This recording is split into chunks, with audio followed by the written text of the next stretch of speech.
To my YouTube channel. Thumbnail देखकर आप समझ गए होंगे आज हम किस टॉपिक पर बात करने वाले हैं। आज का टॉपिक है फॉरगिवनेस।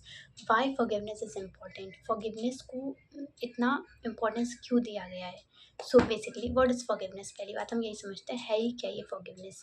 तो बेसिकली जो आप सॉरी बोलते हो ना या किसी से माफ़ी मांगते हो वही है। बट हर बार आप हर किसी से सामने जाके नहीं मांग सकते हो भाई माफ़ कर दो।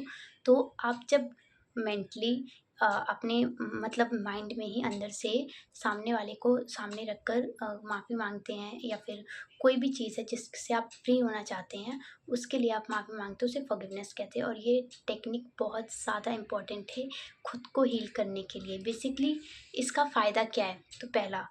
तो जो पहली चीज़ है ये आपको लिबरेट्स फ्रॉम बर्डन।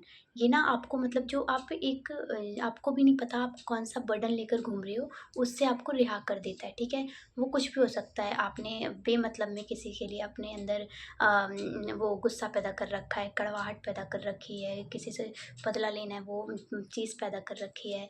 तो मतलब ना उस चीज़ों को एंड करता है ये। आप जब फॉरगिव करते हो ना तो आप उस रिश्ते से दूर हो रहे होते हो, आप रिहा कर रहे होते हो खुद को बेसिकली। ठीक है, सेकंड थिंग, आप साइकिल ब्रेक कर देते हो। बेसिकली हमारा जन्म ही कुछ कर्मों को पूरा करने के लिए हुआ है।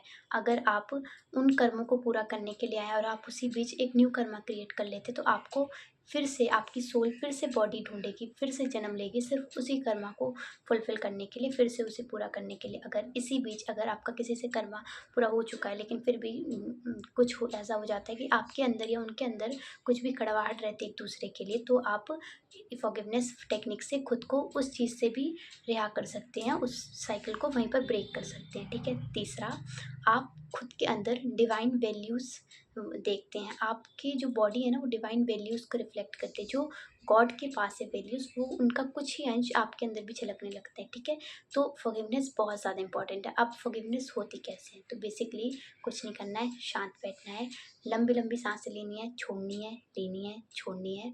और जिस भी इंसान से आप माफ़ी मांगना चाहते हैं, भले ही ज़रूरी नहीं है आपने ही किसी का दिल दुखाया, हो सकता है किसी ने आपका दिल दुखा रखा हो, आपके मन में किसी की इमेज बन रखी हो कि ये तो ऐसी है, इसने मेरे साथ ऐसा किया है, इसे तो नहीं करना चाहिए था मेरे साथ ऐसा।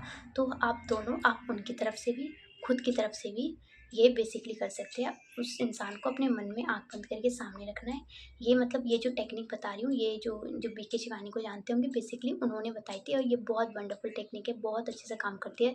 आप इसे एक बार ज़रूर ट्राई करना। बेसिकली तो आप विजुलाइज़ करते हो एक तरफ आप होते हो और एक तरफ जिससे आप माफ़ी माँग रहे हो या फिर जिससे आपको चाहते हो कि आप उससे फ्री हो साइकिल से, तो उन्हें रखना है दोनों को। ठीक है, बीच में एक इमेजिन करना है कि एक रोप है, एक पतली सी रस्सी है, कुछ भी हो सकता है, बीच में इमेजिन करना है। और आपको ये इमेजिन करना है कि इस तरफ आप हो, इस तरफ वो हैं, आप बोल रहे हो सॉरी।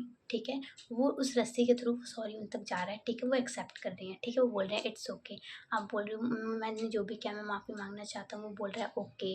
आप बोलोगे कि आपने मेरा दिल दुखाया, मैं उसके लिए माफ़ी मांगना चाहता हूँ, मैंने आपका दिल दुखाया, मैं उसके लिए आपसे माफ़ी मांगना चाहता हूँ, मैं आपको माफ़ कर रहा हूँ, आप मुझे माफ़ कीजिए, आई love you, I forgive you, मुझे माफ़ कीजिए। और आपको यही विजुलाइज करना है कि वो इंसान भी अकॉर्डिंग टू यू मतलब वो रिस्पॉन्स कर रहे हैं, इट्स ओके, मैं आपको माफ़ करता हूँ, I love you too, etcetera. ठीक है, आपने इन्हेल एक्सेल कर लिया, विजुलाइज़ कर लिया, वो आपको माफ़ कर रहे हैं। तीसरी बात जो अब आपको करना है कि आप धीरे-धीरे देखेंगे कि वो रस्सी ना अपने आप टूट रही है, आपको ये विजुलाइज़ करना है।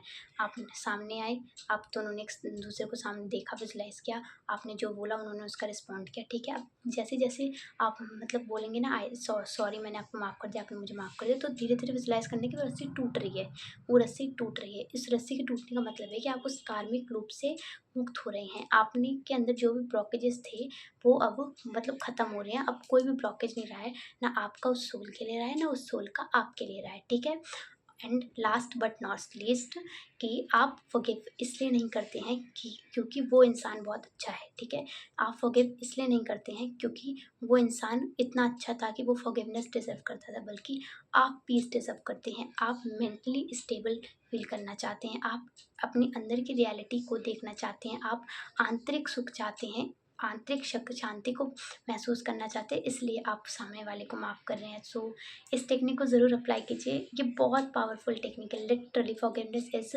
One of the best technique I have ever had. So bye.